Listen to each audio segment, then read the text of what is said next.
All right, hi everybody. I'm in the back room of 3rd and Hollywood, recording here because I got to do this every day, and I'm on a double, so I'm doing it every day, doing it anyway. So, a little intro before this amazing episode with Larry James. Larry is it was a real big punch above my weight class. Like I did not really understand the magnitude of who necessarily I was meeting with, and it kind of shows. I was a little dumbfounded, a little at a loss for words. There's two things I have to apologize for right off the bat. One, audio problems. Once again, a new one arose. Out of nowhere, my just decided to start making this popping noise. I tried to take it out in post. I stayed up super late after work last night trying to figure it out. Was unable to do so. And all my audio technicianal friends are, it was 2 a.m. and it's 1 o'clock now, and I'm at work. So they were sleeping or I can't call. So can't fix it. Probably the biggest regret I'll have of this podcast thing is that I didn't become more of a tech expert before I started. But you live and you learn. Next thing I'd like to apologize for is I have a method with podcasting. I write down notes.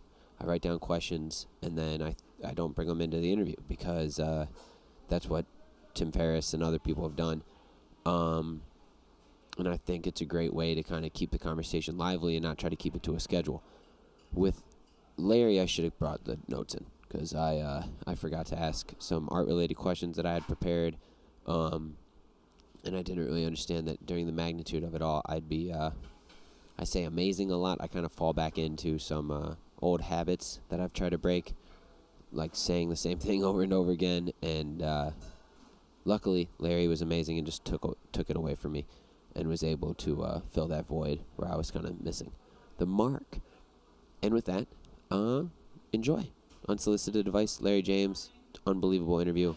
On another episode, I'm going to go into how I got the opportunity to interview him, but until then, just enjoy. We're sipping coffee, you're in my front seat.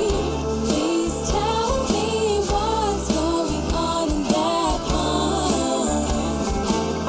I've known you for a long time. I'm not always right, I'm only trying to be nice.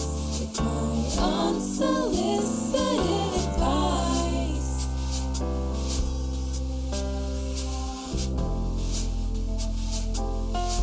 Unsolicited advice.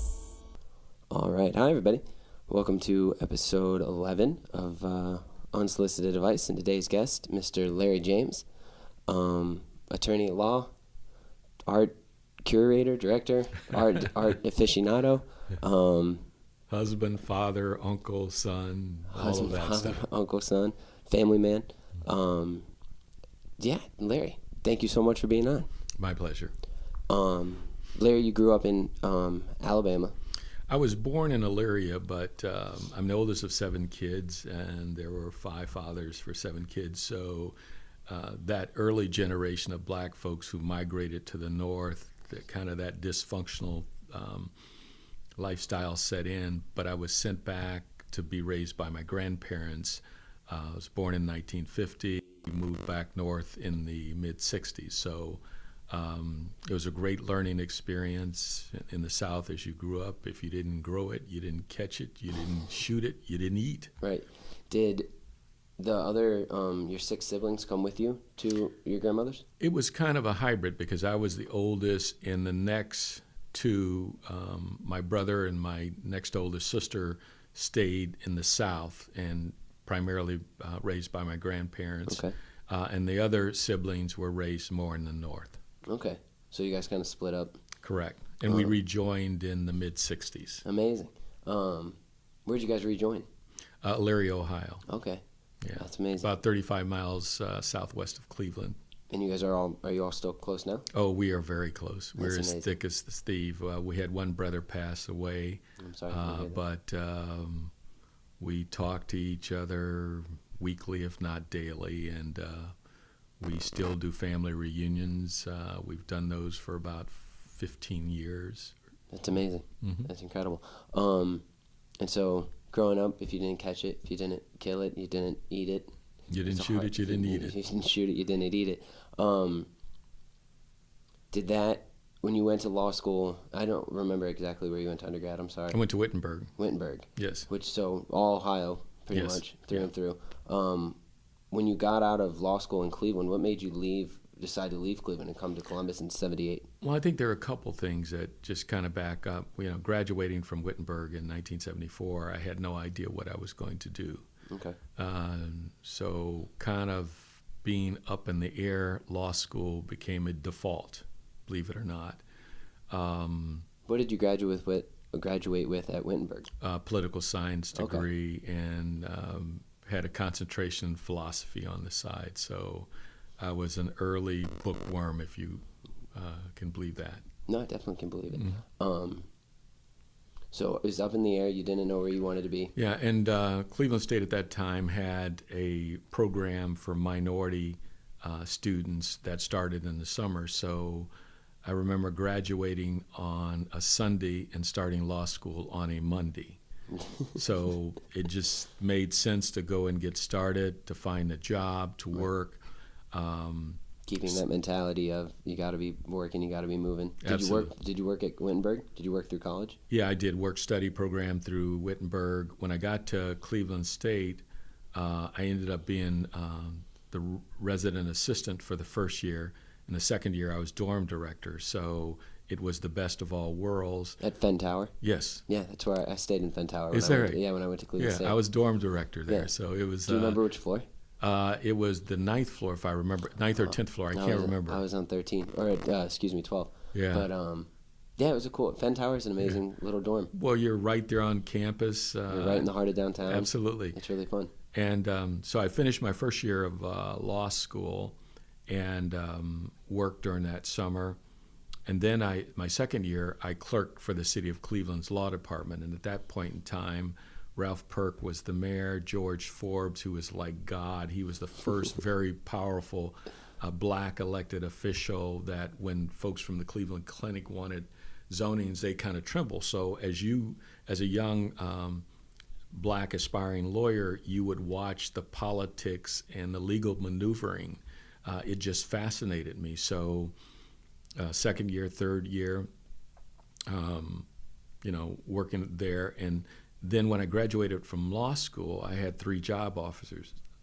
The city of Cleveland offered me $13,500. Eaton Corporation and the Labor Relations offered me $19,500, and private law firm in Cleveland offered me $21,500. I took the $13,500. Interesting. I Why? didn't have a lot of debt, and I just thought that was where the activity was. That was the best opportunity to grow and to learn. Exactly. And not only that, it was the evolution of the civil rights laws opening up, that you could actually sue government, you'd be defending the city, the police department, the fire department, and all of those things. So you've got to be first chair in the experience right out of law school. Tip of the spear type situation. I'm sorry? Tip of the spear type situation. Yeah. You were on the ground running. So the Kent State trials really took place around 1975, 76, 77, as I remember, because the Charlie Brown, which was the Brown of this law firm, was the lead counsel in Kent State. And I'd actually gone to undergraduate school with his son. Okay. So I got to see that kind of activities, which was just exploding on the legal frontier. When you say the Kent trials, do you mean from Kent the State. Yes. shooting? Yes. Oh, wow. Yeah, so Okay. I got to see that up close, and it just made sense that government activity was where all the action was. So I finished up there. Dennis Kucinich became the mayor, and I moved from the law department into his administration. And Dennis was there, the boy wonder mayor, and he was like no other mayor we had seen. So again, the activity just ratcheted up. What brought me to Columbus was the city of Cleveland did a recall of the mayor, Dennis Kucinich at that time, and we beat the recall by 278 votes, and George Forbes declared war on everyone. So it was that result that I came to Columbus in 70. Got out of Cleveland. Yeah. Wow. And you've been happy in Columbus ever since? Yes. Moved here in 78. I was with the city attorney's office from 78 to 81. There was another decision I had to make. I think at that time in 81, I was making about $31,500 with the city of Columbus's law department. I had 2 job offers. I love how you're just telling the salary on the air. That's very Back at that time, Crab Brown offered me $22,500, which meant that I was taking a almost $10,000 pay cut, and the other law firm offered me $39,500, which I left on the table. But it was another decision where I felt, with my personality and the things I wanted to do, this place was the best place for me. So, I say to people, money is not everything. It's about experience. It's about growth opportunity. It's about your passion.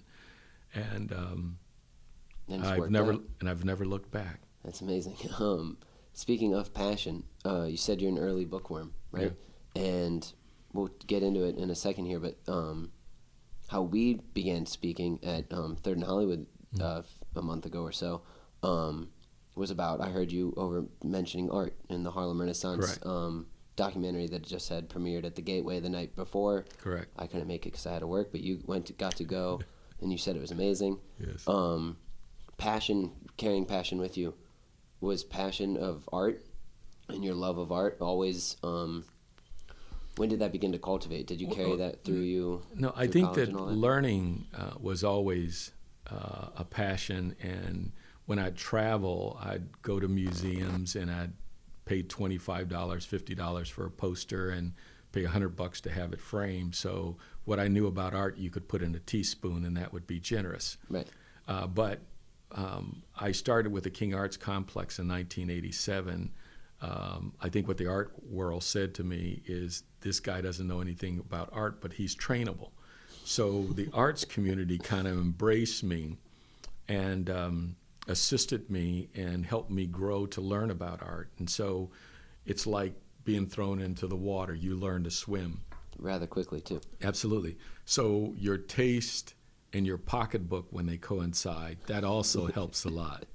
And I think that being at the King Arts Complex, meeting the people and the artists that came through really began to open a new world. So it wasn't just about passion. It was almost like you would starve if you didn't have it.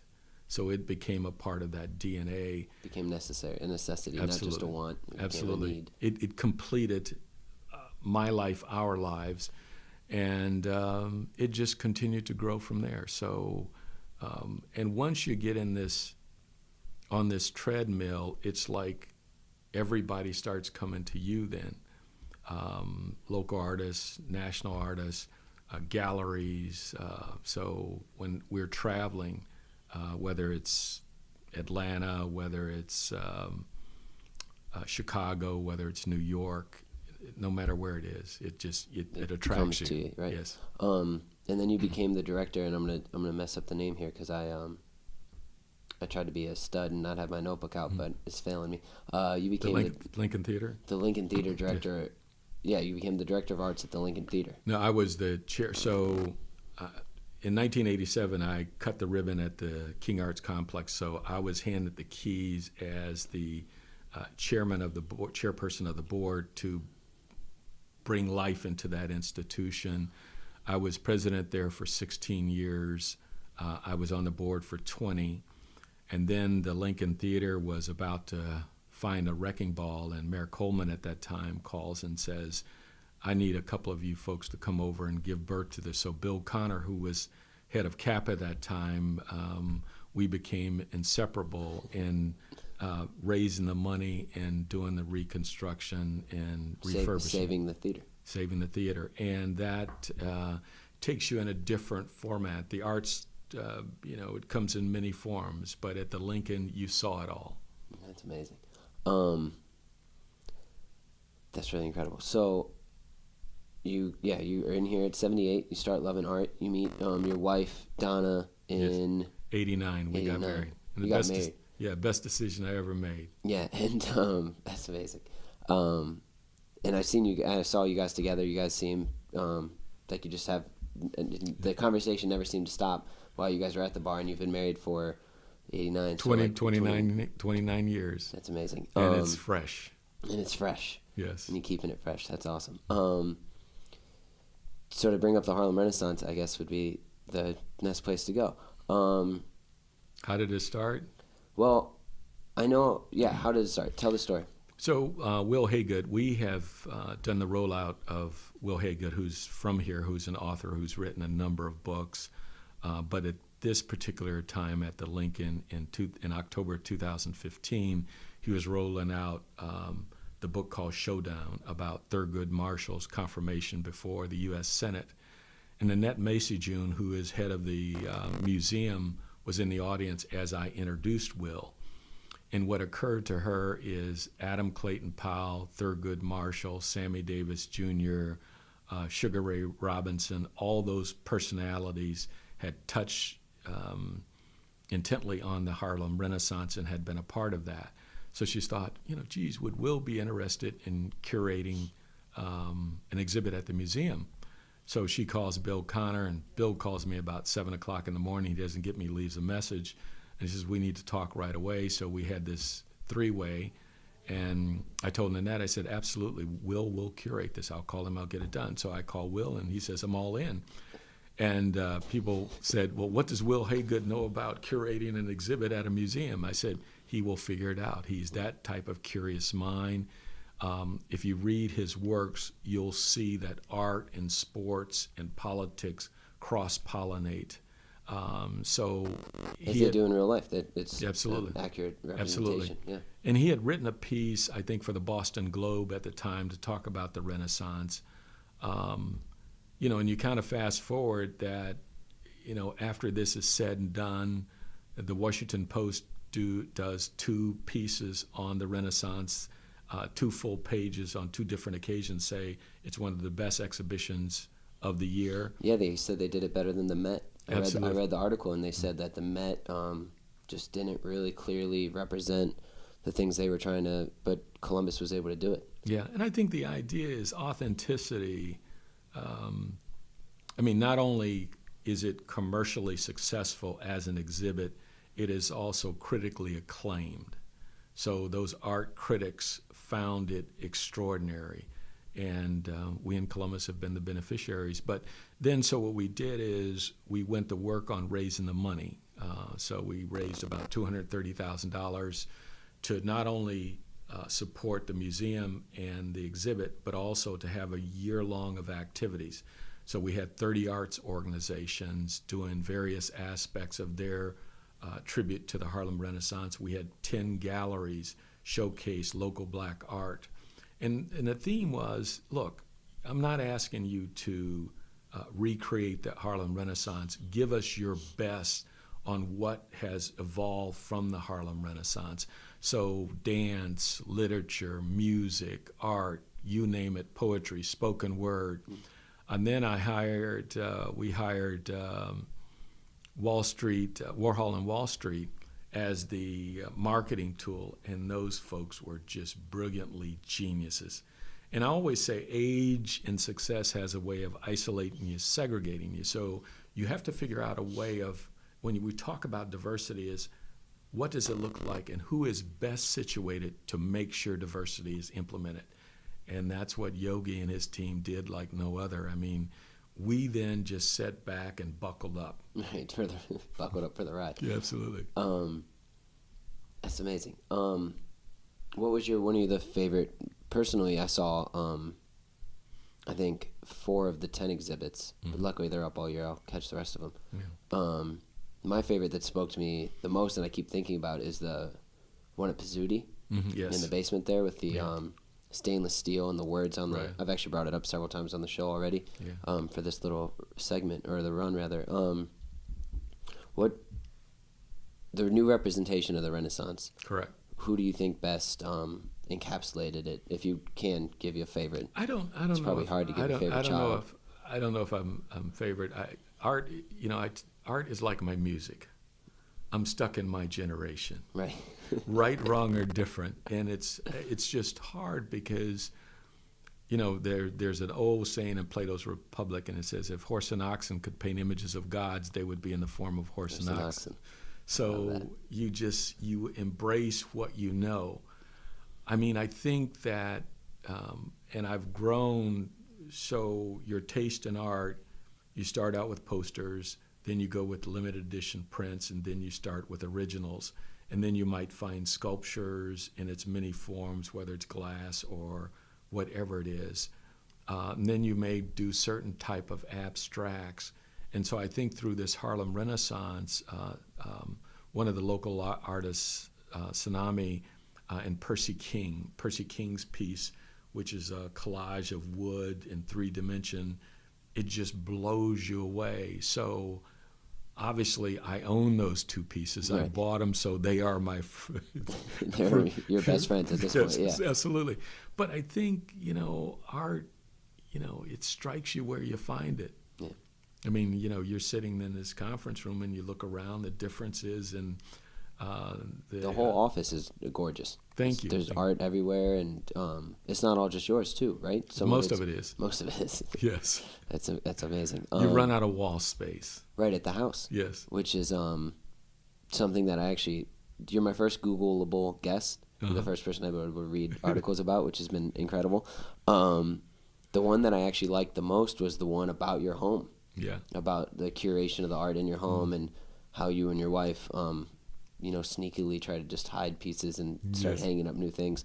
How many pieces of work do you have at this point in your collection? If you know off the top of your head. I would say there are probably over 100 pieces. That's amazing. And then it's not all just on the Harlem Renaissance. It's every which way at this point. The majority of the art that we started collecting, that's the majority of our collection, is WPA, the Work Progress Act, where you'll have Jacob Lawrence and that group of artists, which were a derivative of the Harlem Renaissance as they grew up. They were the artists inspired by the Renaissance. Yes. Okay. And just in Woodrow Nash and the sculptures, it's just incredible stuff. So, our home is like a flower garden of art. It just grows and, grows. Yeah. And then whatever doesn't stay on the house, I guess, comes to the office. Or goes to family members. That's also very nice. Yeah. How many you said you're a father of how many children?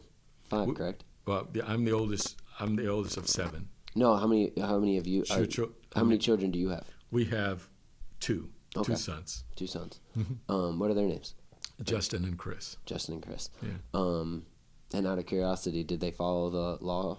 No, one's an accountant, the other one's an engineer. That's awesome. Have they gotten the ability to get some hand-me-down art from Dad?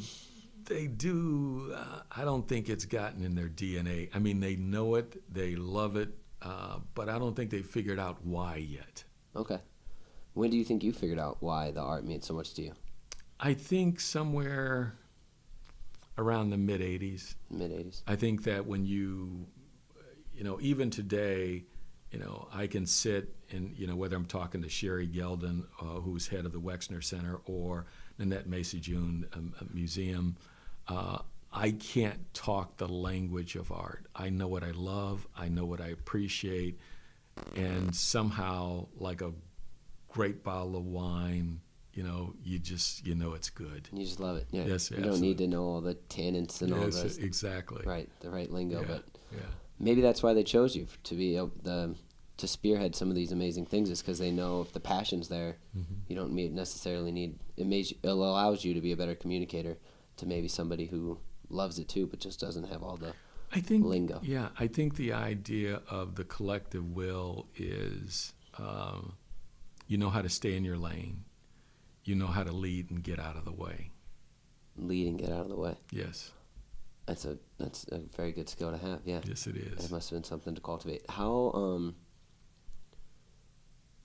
So you're willing to take a pay cut, right? Mm-hmm. And you're willing to do all these things. What kind of mindset do you kind of carry around with you each day in order to lead and get out of the way and have some of these amazing characteristics? I think, someone once asked me, how do you define success? And I would have said that if I were back in time and I had to design success, I probably wouldn't have designed it this well. So you're blessed. You have some wonderful siblings that you love, kids and grandkids, and you're there for each other. And so when you love of community and you find people equally love of community, that their ego doesn't get in the way, that they know how to lead and get out of the way, they're willing to step up, make the sacrifices, write the check, commit the time, do those things. I mean, you have truly died and gone to heaven. Wow, that's very amazing. I don't know if it's just hard to choose if there's a place to go from there. Well, I mean, one thing I would be remorse, and, Don always tell me, I'm just obsessive about our marriage, and I am. Right. I mean, she's just such an extraordinary partner in so many ways. A mover and shaker, too, in her own right. There's just Absolutely. as many Googleable articles about her as well. Absolutely. I don't mind being the trailing spouse often, but Donna has an internal beauty, a elegant passion. She's just such a wonderful, wonderful human being. And one of the reasons I think that so impressed me early on, that as we started to grow as a couple, was the fact her love of her family. She's also of 7 siblings. And, it's one of those things when you're dealing with household finances, whether you get possessive about it or you're openly sharing, and are you also willing to share with family to help out family and not let it get in the way of a growing relationship? And the same thing about the commitment to community. So I couldn't do what I do without her. That's amazing. Thank you, sir. I hope she listens to that part at least. That's a good one. Wow. So just love and no fear. Absolutely. Family first, and everything else will fall into place. And I think that's, because, there are 2 things that you've got to remember. I mean, equally important is your health. And I think if you have your health, then you can do things. And that also puts things in perspective. So in 2017, I had 2 of my sisters go through breast cancer, and then Donna went through it in 2018. And I think when you go through those type of journeys, it truly makes you more reflective, and you count your blessings. And if you can come out of it on the top side with a positive attitude, nothing can stop you. Right. Damn, it's like every time just another gem comes out. This is it's just crazy. I'm literally blown away. I'm way out of my league right now. You want to talk about the law? We can go back to law. No. Have you grown a love for a community in Columbus that is I'm very Columbus centric right now. Mm-hmm. Like, I really see myself maybe living here for longer than I thought I would, since I'm discovering more about the city, meeting more amazing people. Where do you think Columbus has to go in the near future here? Well, I think the great thing, we've just passed the ticket tax, Okay. which is going to help fund the arts in a much more plentiful way for a broader segment of the Columbus community. I think the thing that I would like to see, that diversity grow. Because I think when you look at Columbus, one of the things we wanted to make sure happened with the Harlem Renaissance, it was diversity within diversity. By that I mean there was something there for everyone. Right. So whether it's the majority community or the minority community, you couldn't pigeonhole anyone. So for a black family, what's their preference? For a white family, what's their preference? So if you go to the museum now and you see I Too Sing America, or you see Back of the Bus, or you see the part with Elijah Pierce and Amina Robinson. It's just super. We have coming up on the 18th at the Lincoln Theater, Jazz Arts Group is doing the songs and tributes to Harlem Renaissance. And then Opera Columbus a week later is doing their own versions with all local talent. Momentum is doing their thing in the spring with the children in the tribute to the Harlem Renaissance. Shadowbox did its tribute. Pizzuti did their thing. Yeah. 10 galleries did all of that. So if we can keep that going. You got to keep the momentum, keep Exactly, the ball. Exactly. So, Columbus has never had anything that I can remember that's gotten the type of press that the Harlem Renaissance. So those two And we just times, got an international piece, the London piece, too. Absolutely. Which is unbelievable. Yeah, and so Wall Street Journal did the international piece, the New York Times, the Seattle Times. Washington Post. Twice. Yeah.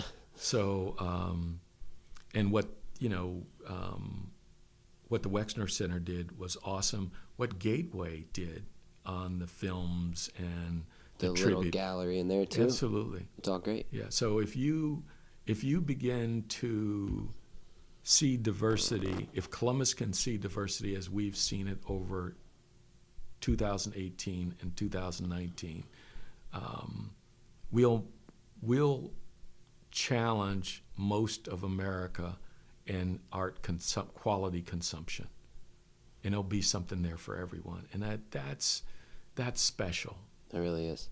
Yeah. And it's always been such an art-driven community. Mm-hmm. Have you been to like 400 West Rich or any of those? I have not. The Chrome Itch Studios. They're just, it's Franklinton. Yes. And it's just growing, Mm-hmm. more and more galleries too. And then there's all the ones in the short north. It's such an art-centric town.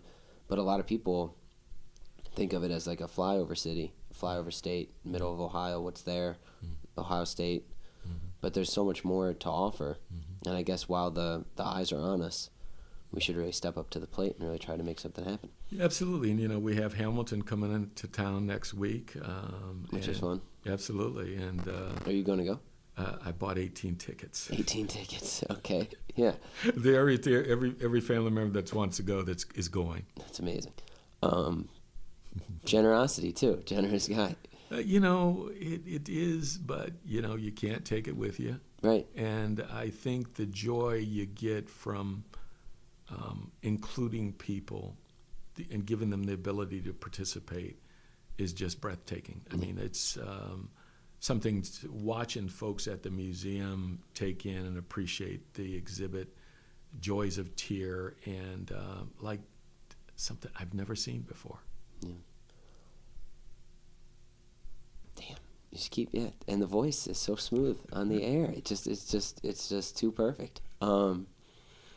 Out of you touched on your wife already, but you also have a piece, a sculpture in your house dedicated to your. It's kind of like reminds you of your wife. I don't want to say it's dedicated, but Yes. will you explain that piece? And then I'm going to put a picture of it in the thing. It's a piece that it was at the City Center when the City Center Mall was here, and it was a piece that was on consignment, and I couldn't buy it, but it's of a woman sitting who's elegantly dressed with one of those southern bonnet hats. Big, very large hat. Yes, and it's just breathtaking. And I thought the elegance, the grace that piece reminded me of Donna. And so you finally were able to get it? Absolutely. It took me a couple years. I mean, so what I used to do is, whether it was a piece of jewelry I wanted to purchase for her. Right. And I remember there was this set of pearls that was at Lazarus that nobody bought for like a year and a half, and finally I could afford it. and you just wait. Yeah, you just wait. You have it on your mind. You just go back and see. Hopefully that's there. Right. And I would have put it on layaway, but they wouldn't allow you to put it on the layaway, which was kind of crazy. But that piece of art, and I think what happens to you is you'll have these moments. I never will forget. I was in Seattle in like 1982. And the Jacob Lawrence Migration series was for sale for like $8,600, Yeah. and I didn't have a credit card that Had $8,600. Absolutely, I would have really been out there. And then about 5 years ago, it sold at Sotheby's for $122,000. Damn. Yeah, it's just those small opportunities. Sometimes you miss them all the time. Man. Something that might be interesting for some of the listeners, because I do have a lot of friends who are like enjoy art and are into art. What is the process like of buying some of these amazing pieces that you've cultivated? Well, one of the sculptures, Archie Listenby, who used to be head of the DeSaba Museum in Chicago, a few years ago, he brought over a piece, sculpture, brought it right in this conference room, and he says, "You got to have this piece." I said, "Archie, I can't afford it. I mean, it's not in the budget, man. Hey." He says, "I'll just leave it with you." Leave it on layaway at your house. Just leave it there. And I said, "Okay, I'll write the check." But, those are things happen. There was piece, David Just Barker. leave it there. David Barker. I remember Don and I were headed out town for Christmas vacation, and David Barker brings over a William Carter, who's one of the WPA artists. It's just a giant, and it's gorgeous. And he says, a guy, he has to sell it. He has to get rid of it. And I said, "David, we're going on vacation. We're broke." And Donna looked at me and goes, "You're going to regret this. You're going to regret not buying that piece." So we bought it. And So- did you still go on vacation? Yes. Yeah, you made it work. I just had to come back and work, Right, immediately. When I'm in the city, if I'm in the city, I'm working. So 7 days a week I work. Yeah. And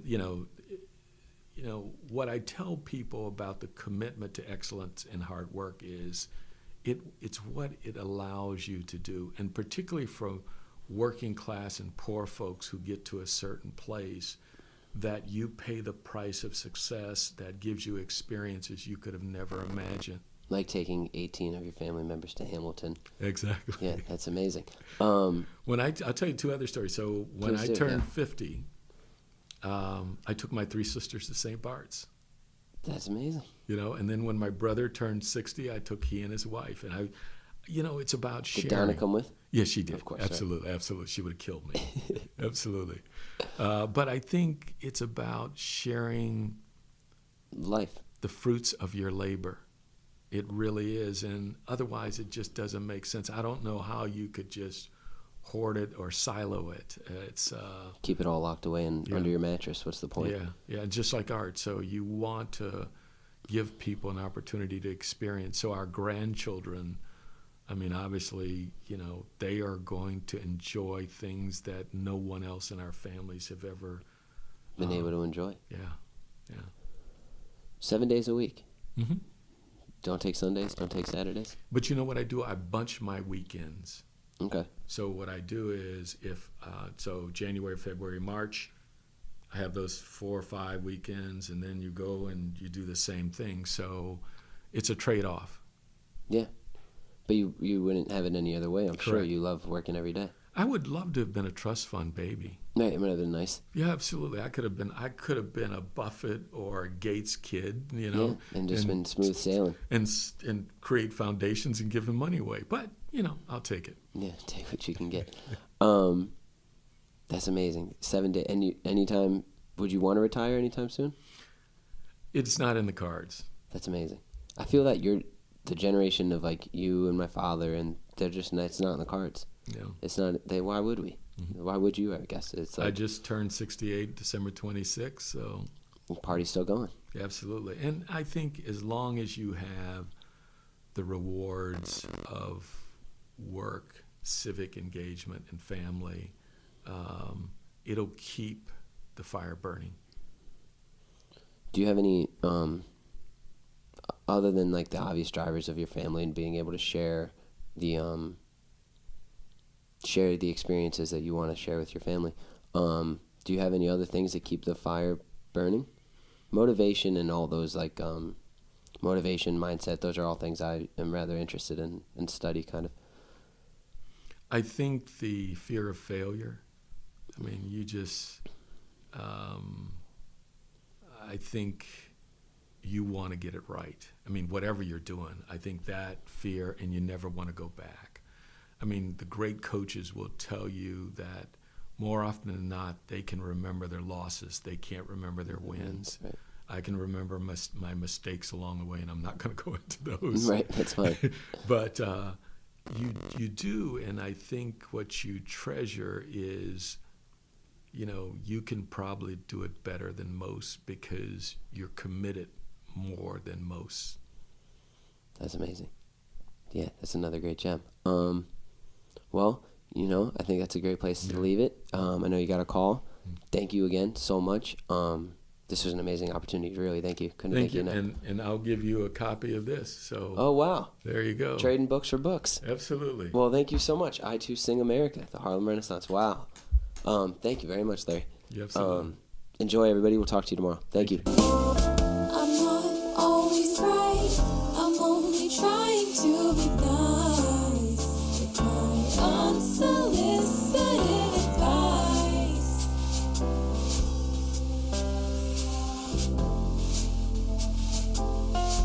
Unsolicited advice.